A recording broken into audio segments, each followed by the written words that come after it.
Hi, I'm Scott Mansell and welcome to Driver 61's definitive circuit guide to the Snetterton 300 circuit. This guide is going to take a look at everything that you need to be fast at Snetterton. We're going to take a look at braking references, racing lines and things that you need to know as you go around the track. So as you can see here, we are on the start-finish line at Snetterton. The start-finish line is actually here. If the officials need to give you any information when you're on your track day, your test day, or even in a race, they'll give you the mechanical flags and the black flags, for example, just here on the right-hand side. For those of you who are racing, the start lights are just here, just in front of the marshal's point. So as you can see, we're actually quite close to the pit wall on the right-hand side here. Now the reason for this is the final corner, turn 12, which is Murray's, is a left-hander. So as you come out on the racing line, you're naturally on the right-hand side of the circuit. And you may as well keep the car on the right-hand side for just a little while if you're defending position. For those of you who are on a track day, most UK track days you will overtake on the left-hand side. So you can keep your car over to the right to let any quicker cars through that may be wanting to pass. But once we get to this point that's around the start-finish line, we'll be slowly bringing the car over to the left-hand side. Now the first corner is Rich's. It's a fast double apex right-hander. We want a nice gentle brake, not too stabby on the brake pedal. We don't want to transfer too much load to the front of the car and unsettle it. So we have a nice smooth braking phase. Try to unsettle the car as little as possible, and it's really important that we're looking a long way ahead of ourselves as we're coming through this right-hander. Now we need to be a little bit careful through Rich's. There isn't much runoff on the outside. There's no tarmac as we go around the outside, no runoff zones. So it's just grass for quite a distance before there's a tyre barrier, but we really don't want to be touching the grass as we're coming through this quick right-hander. So as we're coming up to the corner, you can see there's a few references on our left, just so we know our position within the circuit. We've got the orange Marshall's barrier end on the left-hand side. We've got a 3-line braking board on the left as well. But this is probably a little bit too early for most drivers who are somewhere near the limit at Snetterton. So we'll go a bit further forwards. You can see we've got this pit exit line coming across the circuit here. And then we've got the 2-line braking reference on the left-hand side. Your braking point generally will be somewhere around here. Now, obviously, it depends on the car and your level of experience, but generally will be somewhere in this area. Today, I'm in one of my clients' Radical SR1s. Now, it doesn't have too much downforce and it has treaded tyres, so it doesn't have a massive amount of grip. So the braking points for this car will be relatively early. So you can see here, I'm keeping the car over to the left-hand side as much as possible, just being careful not to go on the grass on the left-hand side. And at this point, I'm coming off the throttle and I'm just about to get on the brake pedal. You can see that my vision is looking over to the inside of the corner. So we're looking somewhere in this area so we can try and spot the inside curb as early as possible. Now the braking that I'm doing here, the brake part of the data logging just here doesn't work on this car, so please don't look at that. I'll explain the brake pressures to you, but it won't be a massively hard brake here. A nice gentle brake so that we're decelerating, but we're not putting too much of the car's load through the front tyres. We've got our vision towards the inside, and I'm turning in very gently as we're carrying a lot of speed.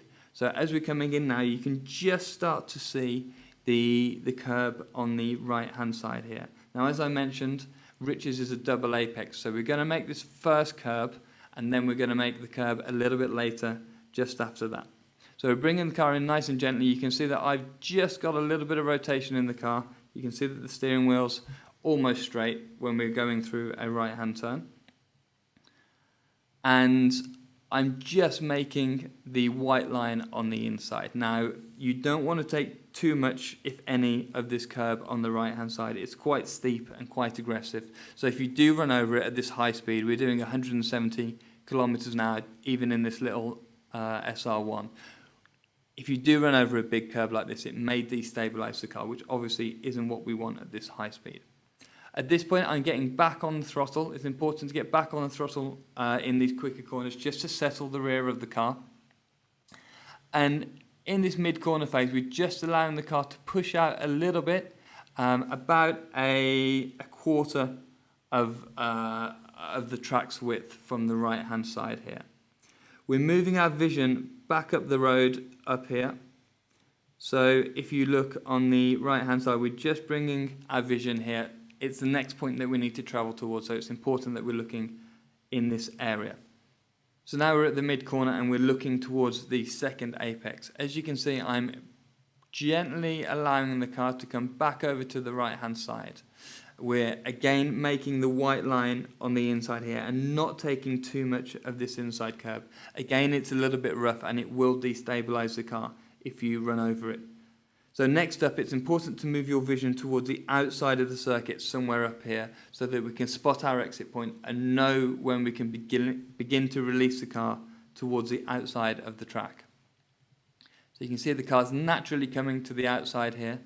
You can see there's a little bit of mud on the left-hand side here. I would only advise using the curb on the left-hand side. Obviously, some saloon cars have run beyond the curb here, and perhaps they can get away with it, but I think it will probably cost them a little bit of time.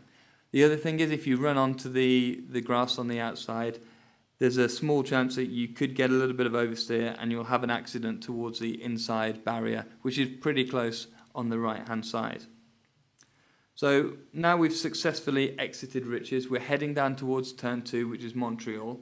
You can make a lot of time on the brakes here coming into Montreal, so it's really important that we're nice and late on the brakes, as late as possible. So we have a few references on the left-hand side. We have the typical brake boards that you'll see all around Snetterton. We've got the 3-line brake board, the 2-line, and then the 1-line if you're super late on the brakes in a car that has some aero and not too much grunt in a straight line. So we're coming past the 3 board. Now, it's most likely that you won't need to brake this early in any kind of car here at Snetterton. The braking references that will be more important to you are the 2-line board and the 1-line board.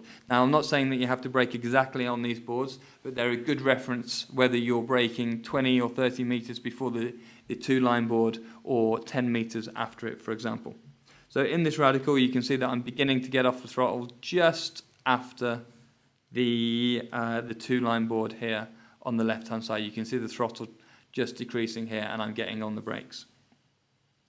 So getting the majority of the braking done in a straight line coming down into Montreal, and actually on this lap there's a faster Radical SR3 coming through with wings and slicks, so it's coming past me and it's going to disappear. So I don't think my line is exactly right, but you'll get the idea. Now at this point it's important to notice, just watch my head turn. It's important that we are looking all the way to the inside, not just this initial curb on the left, but all the way around here on the right-hand side of the corner, because that's where the apex is. So we're shedding all the speed in a straight line, doing all the deceleration that we can while we've got the car in exactly a straight line, and then we'll be trailing the brakes gently in towards the apex. And there you can see the SR3 coming in. As you can see, we missed the first part of the curb on the right-hand side. And what we're actually aiming to do, it's a little bit difficult to see because of the SR3, but the apex is just here towards the end of the sausage curb on the right-hand side. So let me just remove this pen for a second. You can see on the right here that we have the traditional curb, the red and white, and then we have the sausage curb that stops us from cutting too much of the corner and running onto the grass. So the apex is actually around here after the sausage curb, and you'll see that the SR1 will turn in a little bit more as we go throughout the corner. Actually, let me take that back. I've made a little bit of a mistake there. You can see that the car rotates slightly as we're coming through. So as you can see, I've turned in here, obviously off-put a little bit by the SR3, and then at this point you can see the steering angle. I've got a little bit of oversteer, a little bit too much rotation, which then causes this fairly soft SR1 to slide again. So I should be making the apex somewhere around here, but I've just missed it slightly on this lap, and it won't cost me too much time, but it will cost me a tenth or something. So once we're at this point, then we need to shift our vision back up the road towards the exit point. By this point, we should already be beginning to engage the accelerator so that we get a good exit coming out of turn 2, which is Montreal. So you can see here, we're letting the car push out And the exit point for Montreal is this triangle of curb. Now, the Snetterton 200 circuit disappears left here and directly onto the back straight, but we're going to continue forwards as we are. And so our exit point for Montreal is this corner of the curb here. We want to be running directly over the corner of the curb as we're coming out. That way you know you're in the right position and then you're getting a reasonably good exit as we're coming out and down the short straight into turn 3. As we're coming up towards Palmer's, which is turn 3, we're allowing the car to push over to the right-hand side. Now, Palmer's is a medium-speed left-hander, a really long entry, so it's important that we don't unsettle the car too much as we go in. The thing that many AM drivers do as we're coming into Palmer's is that they stab at the brakes. They take too much braking into the corner, and it causes the car, because a lot of the load is over the front tyres and then the rear is light, it causes the car to oversteer. So it's important here to first of all get your vision across towards the inside. As you can see here, my head's turned to the left already. You can still see with the throttle trace that I'm still flat out, but it's important that the transition from whether you're just coming off the accelerator or whether you need a slight brake in your car for turn 3, it's important that whatever you do, however you decelerate coming into here, is as smooth as possible, because the entry into the corner is so long. So you can see here that I am braking. You can't quite see it in the data because, as I said, the brake trace isn't working. But I'll be braking very, very gently so we don't put too much load into the front and take it away from the rear. And I'm bringing it in quite early. As you can see, I've got a tiny little bit of rotation, the steering wheel straight here, so the car's working well beneath me, maybe slightly too much oversteer. My vision's still in this point here. We can't quite see the curb, but we are it's just about to come into view. As you can see here, now it's coming into view. We're making the apex 10 meters or so after the curb begins, and here you can take quite a lot of curb. It may unsettle your car a little bit if it's stiff, so something you'll have to experiment in your specific car. But a lot of cars, you can take most of the curb on the inside here. So by this point, we should already be feathering back on the throttle to try and settle the rear of the car. Obviously, when you get back on the throttle, and take a look at our weight transfer tutorial if you don't quite understand this, but when we get back on the throttle, the rear of the car squats and we put more vertical load through those rear tyres, which means that we have a little bit more rear grip. So our vision now, as we're coming through, we're on a balanced throttle, and our vision's down the road about where the radical in front of us is, actually looking for the exit point. As you can see by the throttle trace, I'm flat out already, and we're letting the car push towards the outside of the corner. Now, on the outside here, we can use, again, all of the curb. You just have to be a little bit careful with your track limits here, as you do a lot of the MSV circuits, because there's a sensor just in the road, just here. And it's the same as Brands Hatch and some of the other MSV circuits, whereby if you run over that sensor, there's a camera a little bit further down the road that'll take a picture of you, and they'll give you a warning or a time penalty if you're in a race, for example. So hopefully we've got a good exit there coming out of turn 3 Palmer's, and we're heading down the next straight. It's a medium length straight, and we're heading into turn 4 Agostini. So it's important that we're nice and late on the brakes coming into Agostini. It's a tight left-hand hairpin, and you'll make up a lot of time if you can be super late on the brakes. So again, we have some good references on the right-hand side. We have the 3-board and the 2-board and the 1-board a little bit further down the road. Again, the 3-board's probably a little bit early unless you're in something monstrously quick with very little grip, and it's going to be the 2-board and the 1-board that are important to you. Again, don't need to necessarily brake exactly on the board. It could be 10 meters before, 20 meters afterwards, but we're just using them as a reference. Obviously, when you're really trying to find the limit, and again, watch our tutorial on finding the limit or braking, it's important that you have a reference in mind so that if you brake and slow the car down too early, you know where you broke on the previous lap, and then the next lap, you can take it 5 or 10 meters later. So again, we've got the car in a dead straight line so that we can brake as efficiently as possible. And I've started to get on the brakes here. You can see that the SR1's a little bit, it moves around a little bit on the brakes. It's just a characteristic of this small car. As you can see now, I'm gradually bringing the car slightly away from the white line. My vision's already gone across towards the inside there. Look at how much my head's turned and looking towards the apex on the inside. When you look at this far ahead, you know exactly how much you've got to slow the car down, and you give yourself much more notice in giving yourself as much notice as possible to make all the corrections that you do within the car, whether it be speed or racing line. So you can see here, we're not taking the traditional line where you might go all the way around the outside and then hook in at the end. That's kind of a racing school line. We're bringing the car in a little bit earlier, and the idea is that we're cutting off a little bit of track as we come over here, so we'll save a few meters. We'll have the minimum speed of the car at about this point, and we'll try and rotate the car to get it pointing out of the corner as early as we can. So as you can see here, we're bringing the car in. I've just got back on the throttle a little bit. The car's rotating just slightly, and I'm bringing it into the apex towards the end of the curb here. So we're a couple of red markers away from the end of the curb here. At this point, we should be getting back on the throttle. As you can see, I'm at about 60% on the throttle trace down here. And my vision is already looking towards the outside of the hairpin here, just ahead of the Radical SR3 in front of us. So we're letting the car push towards the outside here. Again, you can use a little bit of the curb on the outside. There isn't a sensor, I don't think, here, but the marshal's post is just on the right-hand side here. So if you do it repeatedly, they will give you a warning.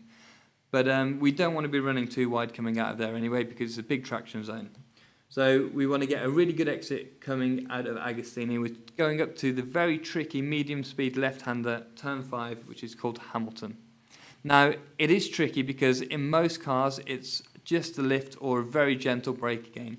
It's one of those corners where we're not stamping on the brakes. We don't want to, again, transfer too much load through those front tyres. We don't want to stand the car on its nose. It's a nice, gentle brake. And as you can see here, again, already my vision is across towards the inside here. So again, as we always say on Driver 61, you always want to be looking a stage ahead of yourself. So even before we turn in, we look to where we want to be pointing the car. So a nice gentle turn in here. I've got a little bit of turn in oversteer. Now the trick here at Hamilton, I've got way too much oversteer there actually. You can kind of get away with it a little bit in this Radical SR1, but in most cars with slicks that are a little bit stiffer as well, there's no way you could have this amount of oversteer and get away with it. At Hamilton, we want to be taking a middling amount of this curb on the left-hand side here. Now, in some cars you can get away with taking more, but the problem is you have this tyre barrier on the inside here. Now, the reason this is here is so we don't run on the grass on the inside. Now, it is tyres or foam beneath it, so you don't want to be touching it with any car because it will cause some damage. So at this point, you can see I've just made it onto the curb here. We've missed the barrier on the left, and my vision again is looking towards the outside of the corner here, so we know when we can get fully back on the accelerator, and so we can steer the car so we use a full circuit width.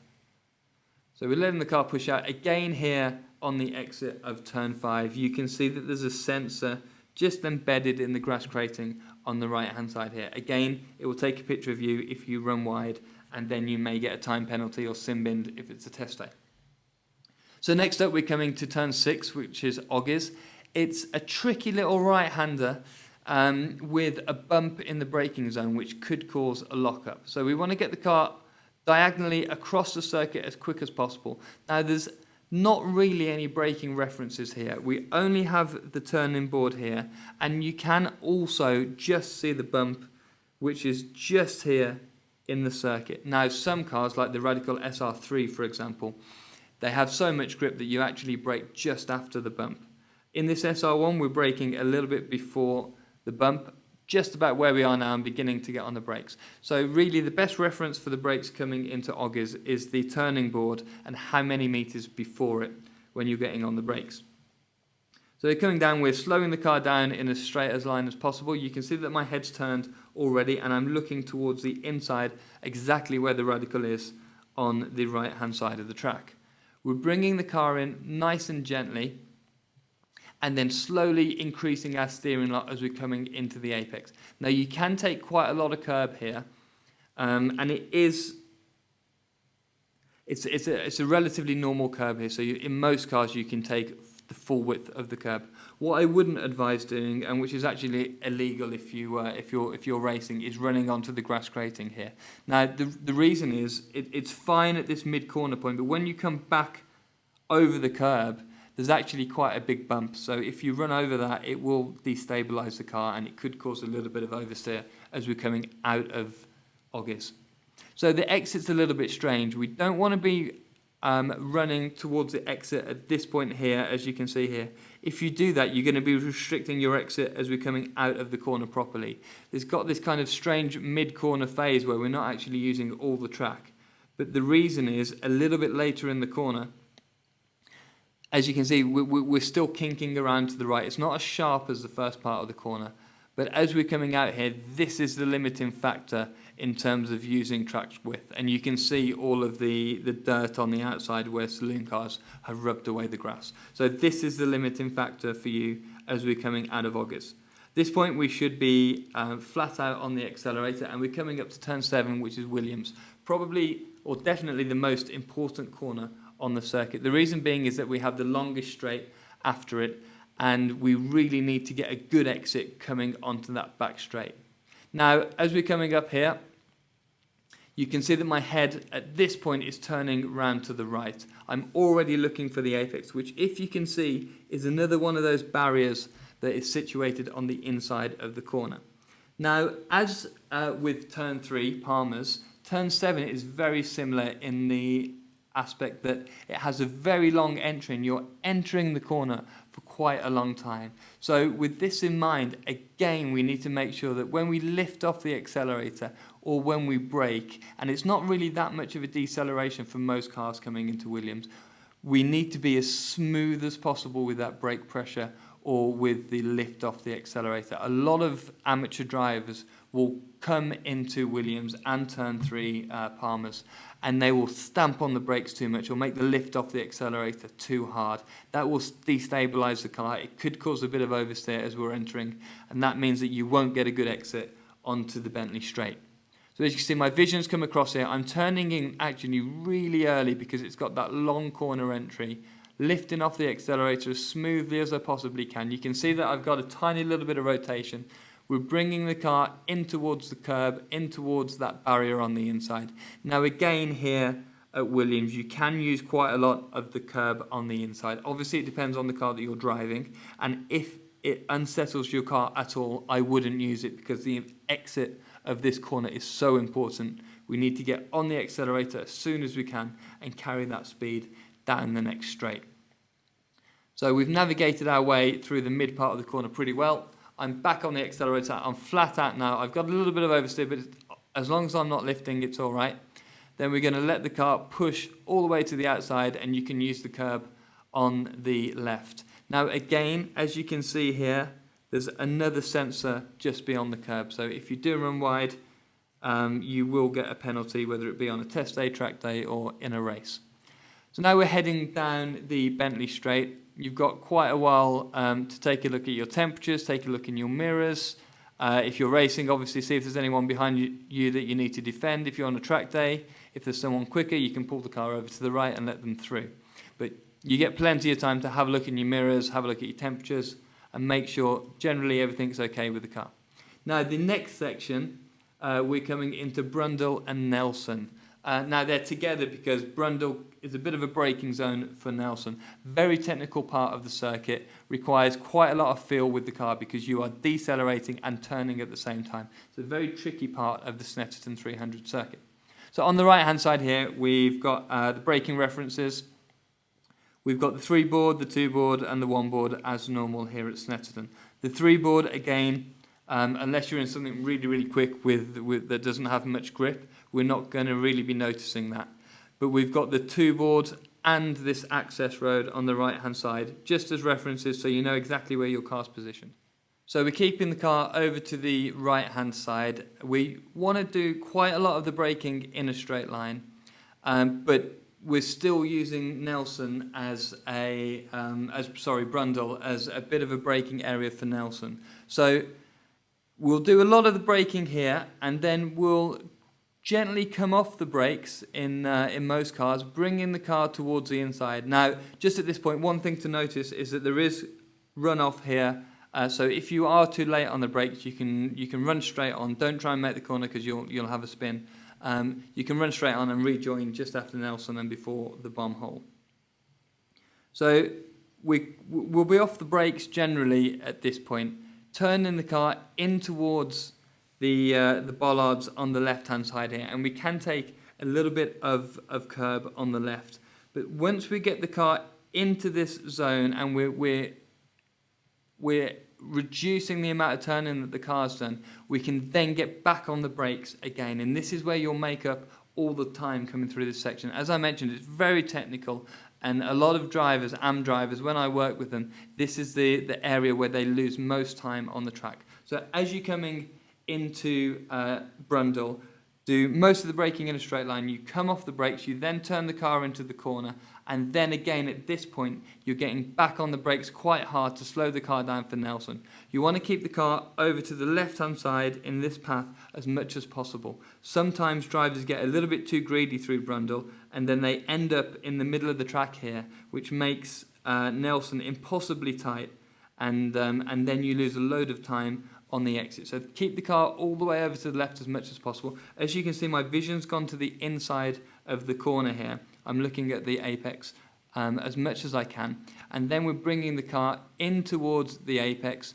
You can see here that the apex has a big sausage curb on the inside. Now, really, you don't want to be touching this curb in any kind of car. Even if you're in a saloon car, it's massive, and it will disrupt the car somewhat as you land back on the circuit.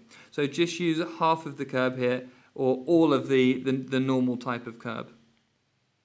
As you can see here in the Radical SR1, I've made the apex pretty well, and I'm getting back on the throttle. Even the normal curb can unsettle the car quite a lot, so you'll have to experiment in your own car. Then we're letting the car push towards the outside of the circuit. As you can see, there's some grass crating on the outside. We only want to use all of the normal curb, because if we run any further, will be illegal. And also we have another track limit sensor on the outside of the circuit. So next up, we're coming up to turn 10, which is the bomb hole. Fantastic corner. In most cars, it's just a gentle brake or even a lift, or if you're in something with some downforce, it can be flat out. So as we're coming up to the bomb hole here, you can see that my head's already across towards the inside of the circuit. In this Radical SR1, I think it was just a lift as we come in. Now, the bomb hole has quite a lot of camber, so you will turn the car in earlier than actually feels natural. As you can see here, I've already started to turn the car into the corner, and it feels like you're turning it too soon, but actually when you get the car in towards the apex, you get a bit of a dip and you get some camber, and it pulls the car in towards the apex. You can see here we're coming in, and now the apex has been revealed below the dip, and we're on target to bring it in. The circuit then naturally drags the car across. You can take a lot of the curb here. It won't disrupt the car too much. So we're making the curb about 3/4 of the way along. If we just come back here, you can see, let me just remove the pen. You can see the beginning of the curb, and we're making the apex in this point here. So we're about 3/4 of the way along. Should be back on the throttle now, pretty much flat out. And as you come out of the corner, you may get a little bit of oversteer, because as you come out of the compression and the camber, it flings the car over the top slightly, and you may get a little bit of oversteer. So I would advise only running up to the curb on the left-hand side here. Any further across and earlier in the corner, back here for example, and you may not get back onto the circuit. Certainly you'll lose some time. Next up, we've got the very technical turn 11, which is Coram. Very quick on entry, and then we've got a very quick right-hander, and then a tight left-hander. So we're turning through the right. As you can see on the track map, we're in this section here. We're turning through the right, and then we've got a very tight left-hander, which means it's incredibly technical. And again, as with Brundle and Nelson, this is the area of the circuit where amateur drivers will lose a lot more time. So as you can see here, we're gently bringing the car over to the right-hand side. In this SR1, I'm flat out at this point, although it's only just flat out at this point. So back here, you want to be looking for the beginning of the curb on the right-hand side, which you can see just here. So you do need to know where you're going, because if I just rewind a second, you can see that all the way back here, we can't really see where we're making the inside of the circuit. So you do really need to have a little bit of experience in this section of the circuit before you start to push, so you know exactly where your car's positioned. So bringing the car towards the inside, I'm flat out here. Now in cars with error, you can just follow the white line around here. In an SR3, for example, you could just follow the white line all the way around. This SR1 doesn't have so much downforce, and so it's a lot more of a mechanical grip car. So as you can see, the car's coming out a little bit from the white line. I'm probably a car's width from the inside here. And at this point, I've begun to get off the accelerator. I'm not braking, but I've started to get off the accelerator. That causes a little bit of oversteer. It causes the car to turn back in towards the white line, which is what we want, because we want to get the car over to the right-hand side before we get down to Murray's, the last corner, which leads onto a straight. So it's important that we get a good exit coming out of the last corner. Now on the right hand side here, you can see a few reference points, not for braking, but just so you know how far through the corner you are coming through Coram. It's such a long corner that it's important that you take these references so you know exactly how far through the corner you are and when you really need to begin getting the car back over to the right hand side. So we have the end of the big curb here on the right, and we have 4 bollards on the right hand side here. So after the first bollards, we are bringing the car back towards the inside here. Then we've got 3 bollards on the right, another 3, and now we've got the car all the way on the right hand side. As you can see here, at this point, I am beginning to brake in the Radical SR1. That pushes a load of vertical load through the front tyres, causes the rear to be a little bit light, and as you can see, I've got a substantial amount of oversteer. Now, as I mentioned before, with the treaded tyres and with it being quite soft, you can get away with that a little bit in the SR1. With a stiffer car that's on slicks, you absolutely can't do that through here. So we're keeping the car over to the right-hand side, and this is all just a balancing act. We're trying to turn, we're trying to brake, we're trying to downshift, all at the perfect moment. Also, we get the perfect speed and drive at the limit through the final corner at Murray's and get a fantastic exit onto the start-finish straight. So we're keeping the car at this point, should all be settled down, should all be coming into the right speed that we want to turn into Murray's, keeping the car over to the right-hand side as much as possible because we're treating Murray's as the most important corner in this section of track because we want to get a good exit. Now you can see that my vision is already over towards the inside at the curb just on the left-hand side. Bringing the car into the left, and we want to use the normal curb on the left here, and we don't want to use the sausage. So as you can see here, we've got the normal curb, which most cars can run on perfectly well without unsettling it, and then we've got the sausage that runs on the inside. Again, we don't want to use the sausage. It's so big there that it will destabilize your car and maybe cause a bit of oversteer, which means that you won't get a good exit coming onto the start-finish straight. So there I've used all the inside curb, we're letting the car push to the outside, and I'm flat out already, meaning that I'm going to get a good exit coming onto the start-finish straight.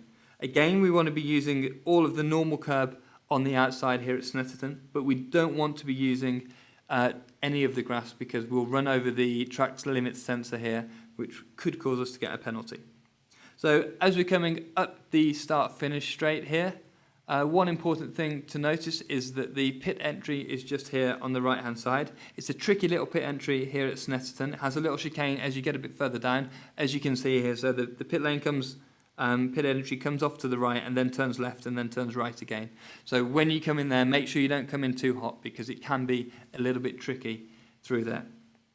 So as I mentioned with the Bentley straight, the start-finish straight is important. Again, now you've got a little bit of time to check your temperatures on the dashboard, check your mirrors, make sure there's no one quicker behind you. If you're in a race, defend.